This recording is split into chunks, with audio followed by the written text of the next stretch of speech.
Hi, thank you for stopping on my video. My name is Becky and this is BecxReadz.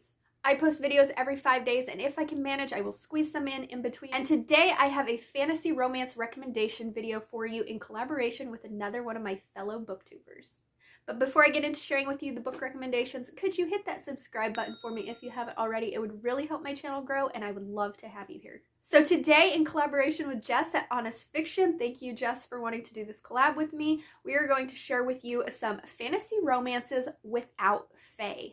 This is a little bit of a challenge because most of the fantasy romances I read do have fae in them, but when I was going through my lists, I found 7 that do not have fae that I would like to recommend to you.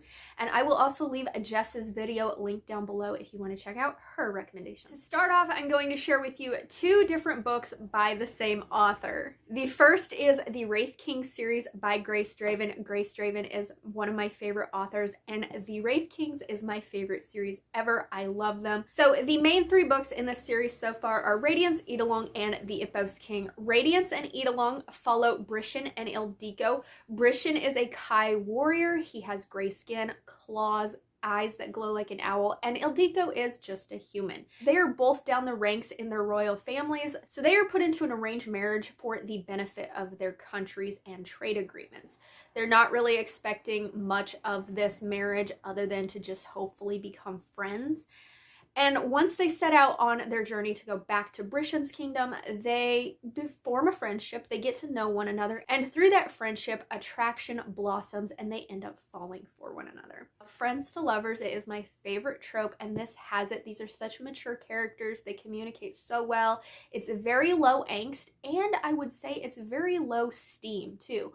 It takes a while to get to the steam. It's very slow burn, and it's really good once you get there because these characters have grown to care about one another and they've really developed their friendship. So once you get there, it's just like a relief that they finally reached that point. The second book, Eidolon, the plot develops a lot more. There's not a lot of plot in book 1. You get introduced to more side characters who will be featured in further books, and you see Brishan and Ildiko really have to fight for their relationship, and it is so good. I love their chemistry, and I just love the love that these two have for one another. They are willing to sacrifice so much except for their love for one another, and it is so great. Another thing I love about this is Brishan and Ildiko, they are not reproductively compatible, so you're not going to get babies in this story, which I personally appreciate. I have nothing against my favorite couples having children, but it's nice to see couples who either can't or don't want children represented in that way. The next Grace Draven series that is a fantasy romance without fae is Entreat Me. I just read this last year with Jess, actually, and both of us really enjoyed it. This is a very unique Beauty and the Beast retelling. You can obviously tell that there are nods to Beauty and the Beast, but I think it was done in such a way that it comes across very unique. This is the story of 2 sisters who their family is in a little bit of financial trouble, and so the younger sister, bless me, I cannot remember her name, she runs away with this young man named Gavin because he wants to marry her. He comes from a richer family, so she thinks that he can help her family out like that. Meanwhile, her older sister Lou is very jaded. She's a widower, and she goes after her younger sister because she's like, you're not going to run away and marry this man who I have no idea who he is. She's very protective of her younger sister. But when she goes after her younger sister, they both find themselves in this enchanted castle with this very beastly looking gentleman named Ballard, who just so happens to be Gavin's father. And he and his estate are under this curse from his previous wife. And Ballard has slowly over the years just started turning into this beast. Every so often he goes through like this flux where it just intensifies and it's painful for him. And he's taken on a lot of this curse so that it doesn't affect his son. And to break this curse, they have to get a woman to fall in love with his son, they think. So Gavin is trying to convince Lou's sister to fall in love with him in the hopes that it will break this curse. Meanwhile, Lou and Ballard are forming this relationship. Again, a very mature couple, communicate so well. He sees himself as this really ugly beast, and he's like, she's not going to want anything to do with me. But she sees to the heart of him, and she sees that he's a good man. And she's not afraid of him. It was just so sweet, and I loved the character dynamics. I loved the sister relationship, and I thought it was really interesting to see two sisters fall in love with a son and a father. So single parent romance in this one, if that's your thing.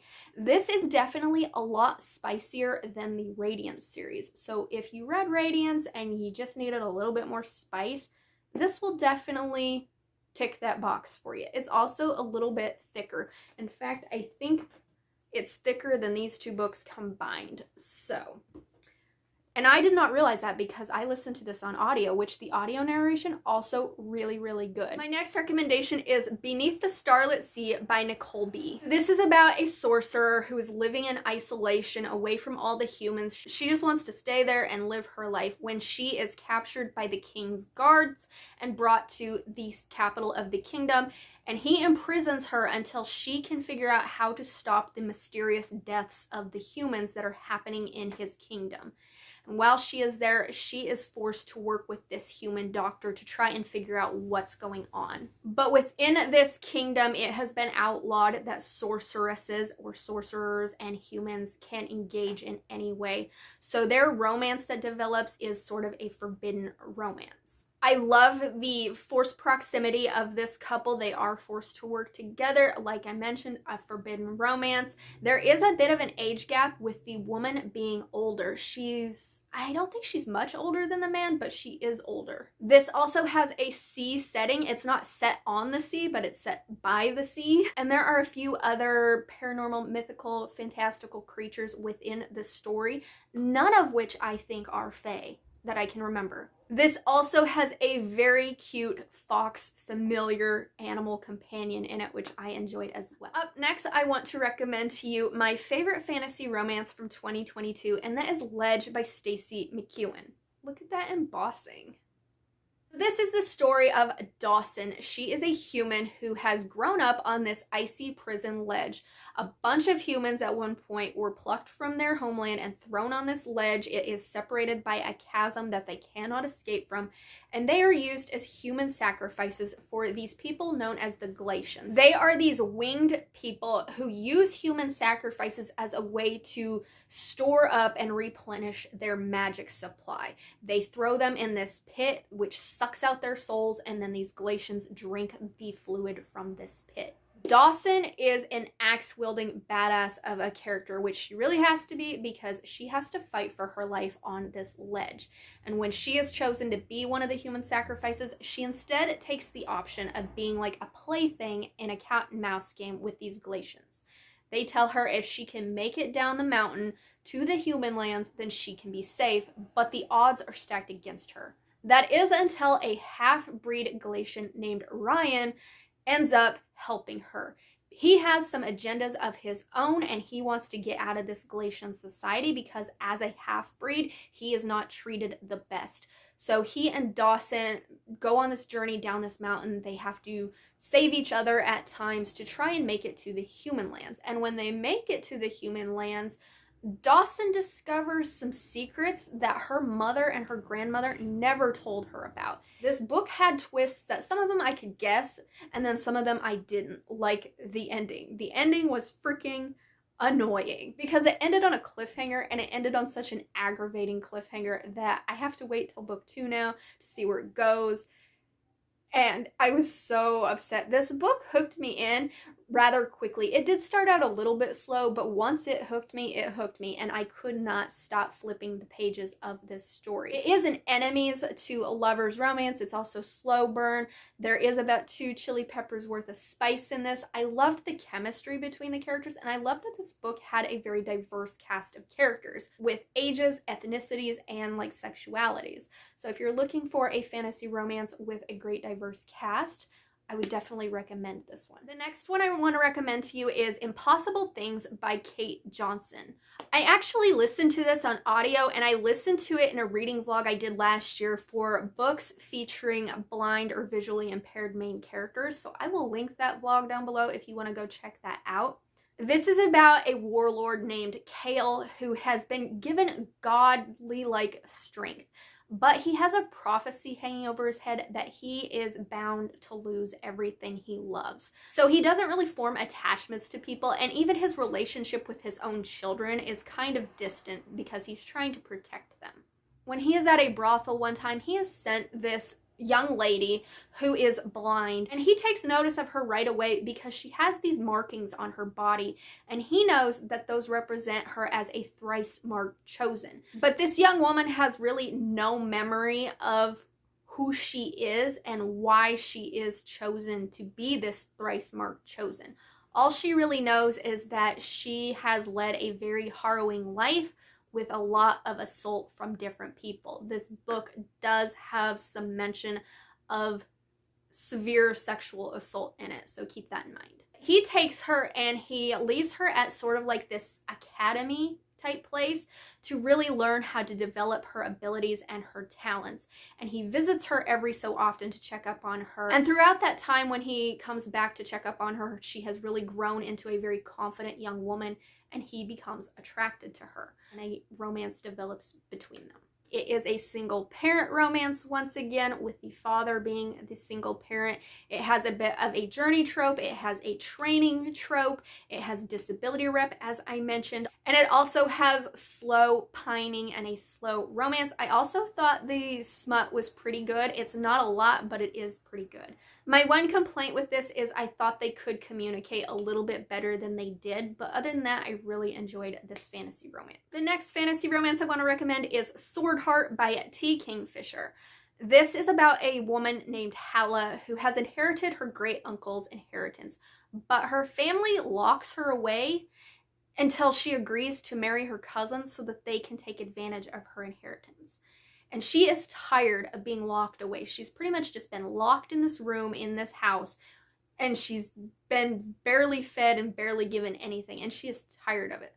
So one day, she thinks she's gonna end her life because she's just over it. So she grabs this sword off the wall, and she's about to plunge it into her when this man pops out of this sword. He has been trapped in this sword, and he is bound to protect the wielder of this sword, who just so happens to now be Hala. So he helps her escape from her family, and they go on this journey to try and find help for her to get her family off of her back. And through this journey, they end up forming a relationship. They end up forming a found family with some other characters along the way.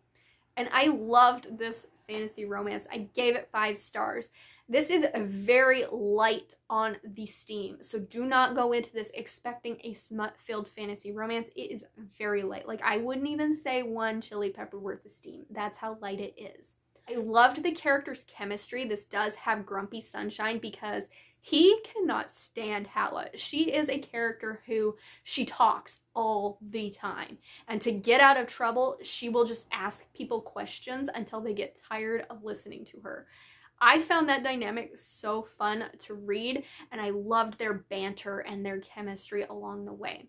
This also has a female main character who does not want children, which again, I found that very refreshing, and I loved that. The characters are also older characters, so I liked that as well. It's definitely worth checking out if you like fantasy romance. And the last fantasy romance that does not include fae that I want to recommend to you is the Scarred Earth series by G.A. Aiken. This is the story of Keely Smythe and her very large Viking-esque family, and when a prophecy descends on Keely's homeland that says a queen will ascend to the throne after the old king has died, Keely's bratty younger sister betrays her family to try and become the next queen. So Keely reluctantly has to set out to try and stop her from doing this because she doesn't think her sister will be a very good queen. And she does this with the help of these Centaurian warriors that one of them she ends up falling in love with. I listened to the first 2 books of this on audio, and they are so fun to listen to. One of my favorite things about this is the love interest is a centaur. I've never read that in fantasy romance before. I loved the familial relationships because Keeley comes from such a large family. There are so many different dynamics there to read about. And I just felt like Keeley as a character, she's very strong, she's very sassy, and I just loved becoming her when I read this book. Book 2 follows her sister Gemma, who is a war monk, and in this book she has to go and try and convince her other fellow war monks to join Keeley's side in the fight against her sister. But they don't really want to help her because she left the monkhood to go back to her family, and so she's been sort of ostracized from that. She has to once again get the help from another Centaurian warrior, and they end up falling in love. This one does have some necromancy in it, so if you like necromancy, I think you should check this out. So those are my 7 fantasy romances that do not involve fae that I recommend you check out. Let me know down in the comments if you've read any of these or if any of them sound good to you, and if you have made it this far in the video, could you leave me the horse emoji since I just talked about centaurs? And thank you once again to Jess for collabing with me on this video. Be sure to check out her video linked down below. And until my next video, thank you so much for watching, and go read a non-fae fantasy romance for me. Bye!